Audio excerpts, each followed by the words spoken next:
Bavandimwe nkunda bo mu muryango wa Padiri Mawuri, Yezu Kristo akuzwe. Twageze ku munsi mukuru ukomeye wa Pentekosti. Twari twararitswe guhera kuri asansiyo yo ku cyumweru gishize, none uyu munsi ya mpano Yezu yasezeranyije abe yamanukiye nyine ku ntumwa ziteraniye hamwe, kuko zari zitegereje iyo mpano ikomeye yabafashije nyine gutangira ubuzima bwa Kiliziya, bagenda bahamya hose Yezu Kristo, aho Roho Mutagatifu yagendaga abaganisha hose. Amasomo y'uyu munsi rero ni amasomo meza, ni amasomo atwibutsa ibyo Yezu Kristo yatubwiye, ariko cyane cyane ni amasomo atugaragariza uburyo Roho Mutagatifu akora. Mu isomo rya mbere twabonye ukuntu ni mu byanditswe n'intumwa, mu byakozwe n'intumwa, twabonye ukuntu Roho Mutagatifu yamanutse, hanyuma akagenda abigaragariza, agenda ajya kuri buri muntu wese nko mu ndimi z'umuriro. Bose baratangira barahinduka, baratangira bagira imbaraga zidasanzwe, bogeza Imana ku buryo bw'akataraboneka. Kandi Roho Mutagatifu ako kanya yakuyeho za bariyeri zose zishoboka, cyane cyane bariyeri y'ururimi. Buri wese yamwumvaga mu rurimi rwe, ni ibintu byiza, akabumva mu rurimi rwe, akumva ibyiza batangazaga, ibyiza bishingiye ku ijambo ry'Imana, ibyiza bishingiye ku rukundo Yezu Kristo yari yarabuganije mu mutima wabo, ibyiza bishingiye kuri ya nkuru nziza nyine Yezu Kristo yari yarababwiye. Buri wese rero yabumvaga mu rurimi rwe, mu rurimi rwe, kuko aho Roho Mutagatifu ari hakora gusa ururimi rw'urukundo. Ururimi rw'urukundo umuntu wese ashobora kumva, kandi kenshi na kenshi ururimi rw'urukundo ntabwo rushingiye ku magambo, ahubwo ururimi rw'urukundo rushingiye ku guhuza umutima. Niyo umuntu ntacyo yakubwira, iyo wuzuye Roho Mutagatifu ushobora guhita wumva ibyo akubwiye, kuko uba ufite Roho Mutagatifu, abafite Roho Mutagatifu barumvikana bitagoranye. Tukomeze rero dusabirane, twambaze Roho Mutagatifu kugira ngo atumanukireho, bityo tubashe guhuza umutima muri uyu muryango. Burya kenshi na kenshi bikunze kutugora, kubera ko tuba dufite n'izindi roho akote zirwanya nyine uroho w'Imana, ariko nituzihashya Roho Mutagatifu, Roho w'Imana azabona umwanya, hanyuma yinjire muri twebwe, adukoreremo, aduhindure ku buryo natwe tuzabasha kumvikana, buri wese akumva mugenzi we mu rurimi rwe, akumva mugenzi we mu byo akorera Imana, akumva mugenzi we mu buryo akoresha bwose kugira ngo ashakashake Imana, cyane cyane ayigarukire. Buri muntu wese we akabasha guhuza umutima na mugenzi we mu buryo nyine Roho Mutagatifu agenda abimubwirizamo. Murabona rero ni byiza, ntabwo ari roho w'ubwoba, ntabwo ari roho wo kwifungirana mu nzu, ahubwo ni roho nyine wo gutangariza amahanga ibyiza Imana yadukoreye. Bavandimwe rero, tugerageze kwakira uwo Roho w'Imana, tumwakire, tugerageze dusukure, dukureho izindi mbogamizi zose. Nahoze mvuga ziriya roho zitari Roho w'Imana, nazo zirahari kandi zikunze kwigarurira abantu, roho z'isi, roho z'iby'isi, roho z'ab'isi. Tuzikuremo rero, tuzihashye muri twebwe kugira ngo Roho Mutagatifu abone umwanya umukwiye muri twe kandi adukoreshe. Tureke umuriro wa Roho Mutagatifu, ya nkubi y'umuyaga bumvise abambere, abakristo ba mbere ba Yezu Kristo, natwe tureke iyo nkubi ze ihuhe hose, ibibi byose bidutsikamiye, kugira ngo Roho Mutagatifu agire umwanya. Kandi koko araza kuko iby'Imana yasezeranyije abe igihe cyose birasohozwa. Tureke rero Roho Mutagatifu atuzemo, adukoreshe, kandi cyane cyane adutoze gukunda uyu muryango no gukora ibishoboka byose kugira ngo utere imbere, ujye mbere, kandi ube koko ubuhamya bugaragara muri Kiliziya bw'urukundo rwa Yezu Kristu na Kiliziya ye. Mu isomo rya kabiri rero twabonye Pawulo Mutagatifu mu baruwa yandikiye Abanyaroma ababwira ati nyabuna ntabwo abantu bagengwa n'umubiri ntabwo bashobora gushimisha Imana. Abantu bigaruriwe n'umubiri ntibashobora gushimisha Imana. Muvandimwe, nimba warumvise ijwi ry'umuhamagaro, ntabwo wakomeza kugengwa n'umubiri. Umubiri buriya turawugendana yego, ariko ntabwo tugenga. Tugikora ibishoboka byose, tugakora imyitozo yose ishoboka kugira ngo tutagengwa n'umubiri. Kandi utuwemo na Roho w'Imana ntabwo yagengwa n'umubiri, ahubwo nyine agengwa n'uwo Roho. Iby'umubiri rero byatugenga n'izo nzangano, n'ayo mashyari, n'ibyo by'amarari anyuranye. Ariko iyo twaretse umuriro wa Roho Mutagatifu ukabitwika byose, dushobora kugengwa nyine na Roho w'Imana, bityo tugahinduka aba Yezu Kristu. Umuntu wa Yezu Kristu ni umuntu ufite Roho wa Yezu Kristu. Roho wa Yezu Kristu ni Roho Mutagatifu, kandi twese twaramuhawe. Ntitureke ngo atsikamirwe n'ibyo byose aho bitari byiza, ahubwo dukore ibishoboka byose kugira ngo uwo Roho w'Imana agaragarire mu mahitamo dukora, kuko nimba tubivangitiranya, uyu munsi tukaba twabaye ab'Imana, ejo tukaba twabaye abaroho z'ab'isi, nta cyaba kigenda. Ahubwo dufatanye twese nk'abavandimwe kugira ngo tuyoborwe na Roho w'Imana, na Roho wa Yezu Kristu, bityo duhinduke aba Yezu Kristu. Aba Yezu Kristu ni abantu bafite Roho wa Yezu Kristu.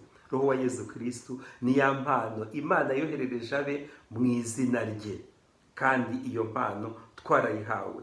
Dufatanye rero kugira ngo tunanibukiranye na mugenzi wacu, nta mu rukundo rwose ruzira uburyarya, n'uwaba yatandukiriye yagiye kure nyine ya Roho w'Imana umutuyemo, dukeburane kugira ngo buri wese agaruke muri uwo murongo Roho w'Imana atwigisha.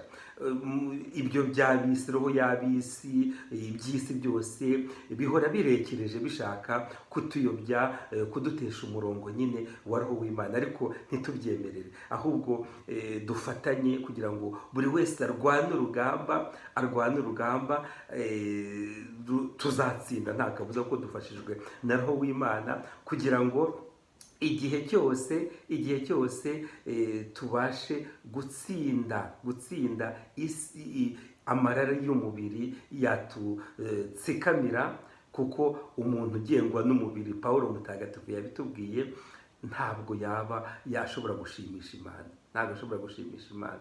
Umubiri turawufite yego, ariko nk'uko na Pawulo Mutagatifu yongeraga bitubwira, imibiri yacu ni ingoro ya Roho Mutagatifu.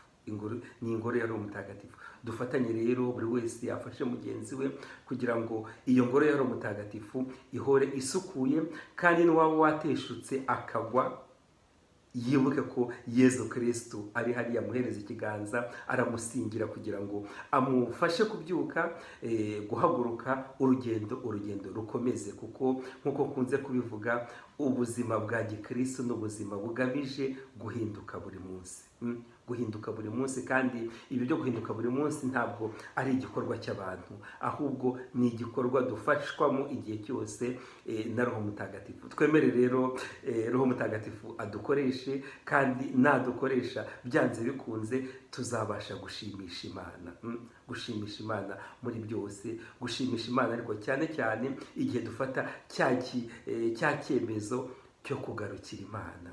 Buri wese mu bwicishe bugufi, nimba yakoresheje Imana akagenda akayitura imbere, akayisaba imbabazi, hanyuma ubuzima bukongera bukagaruka. Nicyo isakaramenti rya penitensiya riberaho. Kandi kugira ngo tubashe kwigiramo icyo gitekerezo cyo kugarukira Imana, tubibwirizwa na Roho Mutagatifu. Bavandimwe rero, dufatanye muri urwo rugendo kandi turukore twishimye, kuko dufite Roho Mutagatifu umuhoza udufasha. Niwe udufasha, ni wa mushyitsi mwiza uhora udufasha kugira ngo tubashe gutunganira Imana. Maze rero nahoze mbivuga mu ntangiriro, Yezu yamaze iminsi 50 agenderera abagenderera. Yamaze kuzuka amara iminsi 5, akabagenderera bari ari babiri, akabagenderera ari intumwa zose ziri hamwe, akabagenderera ari nka 500 bose bateraniye hamwe. Yakomeje kubasura abereka yuko ari muzima, ageraho bamurangamiye yerekeje kwa Se mu ijuru. Baramurangamira pe, turabyibuka ku cyumweru yabasigiye umugisha kuri Asansiyo, hanyuma basubira i Yerusalemu buzuye ibyishimo. Uyu munsi rero Yesu yongera abasura, ariko abasura ku buryo bw'umwihariko. Abasura boherereza ya mpano y'akataraboneka, ya mpano karundura, ariyo impano ya Roho Mutagatifu. Mu isomo rya mbere twumvise ukuntu byagenze. Uwo Roho Mutagatifu rero mu Ivanjiri batubwira yuko afite ibintu bibiri atwigisha. Icya mbere ni ukutwibutsa ibyo Yezu Kristo yatwigishije. Hanyuma icya kabiri, kuko ntabwo mu bintu by'Imana hahora ari ibintu bimwe gusa, ahubwo Roho Mutagatifu atwigisha agashya, kugira ngo mu rugendo rwacu hajezemo akantu nyine ka fresheur. Roho Mutagatifu atwigisha ibintu bishyashya, agenda atubwiriza kugira ngo nyine umuryango w'Imana ukomeze ukure. Roho Mutagatifu rero udutuyemo, ya mpano Imana yatwohereje muri Yezu Kristo, atutoza no gukunda ijambo rya Yezu Kristo. Umukunda amukundira mu ijambo rye. Twigeze no kurabivuga, ukunda Yezu Kristo amukundira mu ijambo rye, kandi ijambo rye ntandi turisanga muri Bibiliya. Bavandimwe rero, dukunda ijambo ry'Imana kandi twambaze igihe cyose Roho Mutagatifu kugira ngo aze adukundishe iryo jambo ry'Imana. Roho Mutagatifu rero ntabwo ajya abangamira abantu, jamais. Ntabwo abangamira abantu, kandi nta muntu agenda ngo agwe gitumo. Roho Mutagatifu ajya aho yahamagawe. Twige rero kumwambaza, kumuhamagara.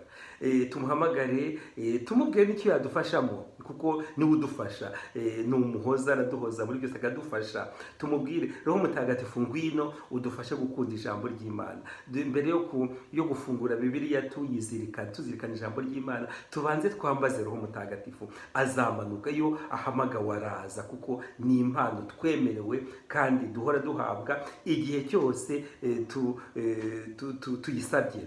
Twige rero gusaba kwambaza Roho Mutagatifu. Azatumanukiraho kandi adukorere ibyiza byose bishoboka. Niko rero Ivanjiri yagiye itubwira ibijyanye na Roho Mutagatifu, itubwira ibijyanye n'ijambo ry'Imana tugomba gukunda, kugira ngo twerekane nyine ko twahuye na Yezu Kristo, buri wese ku giti cye, ndetse no muri kominote, no mu muryango w'Imana nyine ariwo Kiliziya, ugaragazwa n'umuryango nyine wa Padiri Mawuri twese duhuriyemo. Ubwo rero Pentekosti yaraje, ni ukuvuga yuko Pasika yujujwe, iminsi ya Pasika yujujwe. Ubu rero hatangiye igihe cya Kiliziya, igihe gisanzwe buri wese azagenda agaragaza ukwemera kwe, ukuntu akunda ijambo ry'Imana ku buryo rwose bwa buri munsi.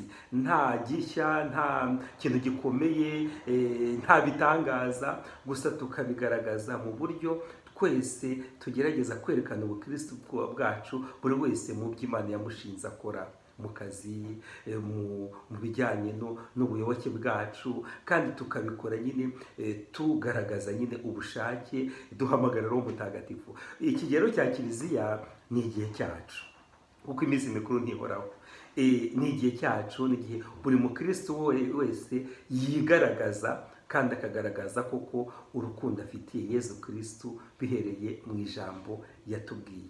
Maze rero bavandimwe, dukomeze twishimire iyi Pasika yujujwe, kandi koko tuzukane na Yezu Kristu kugira ngo tube nk'abantu bazukanye nawe, bigaragariza bose mu gihe gisanzwe, cyane cyane bagaragaza ibikorwa bya Yezu Kristu, bagaragaza uburyo Yezu Kristu koko yagiye agakora ku mutima wacu kandi akawuhindura. Twese kandi dufatanye, buri wese afashe mugenzi we kugira ngo ubwo buhamya bugaragare, ubuhamya bugaragare, kuko buri wese yatanga ubuhamya bwe, ariko iyo tubutanze nk'umuryango wakiriye Yezu Kristu, umuryango we, ubwo buhamya bwarushaho nyine kugaragara no kumvikana no kugera kuri benshi. Maze rero nk'uko bisanzwe, ndabasaba mbinginga, mugende mushake amasomo y'uyu munsi, irya mbere, irya kabiri, zaburi yo kuzirikana, ariko cyane cyane twibande ku ivanjiri ya Yezu Kristu nuko yanditswe na Yohani ku mutwe wa 14 kuva ku murongo wa 15 kugeza ku wa 16, hanyuma tugasimbuka gato tukava ku murongo wa 23 uba kugeza ku wa 26. Dukomeze tugendane. Iki gihe gisanzwe tugiye gutangira, tugitangire koko twishimye kandi twahinduwe na Roho Mutagatifu. Nongere mbisubire mu bavandimwe, tumenyere, twitoze guhamagarira Roho Mutagatifu mu buzima bwacu bwa buri munsi mu gihe gisanzwe, kugira ngo adushoboze kugira igihe gisanzwe, igihe kidasanzwe, kubera ko nyine kizaba cyuzuye Roho Mutagatifu kandi na Yezu Kristu agaragaramo ko ari umucunguzi kandi ari umwami wa bose. Ushobora byose rero nabaho umugisha kandi abarinde, Imana Data na Mwana na Roho Mutagatifu. Amen. Mukomere, tugendane kandi dukomeze tugaragarizanye urwo rukundo rw'Imana.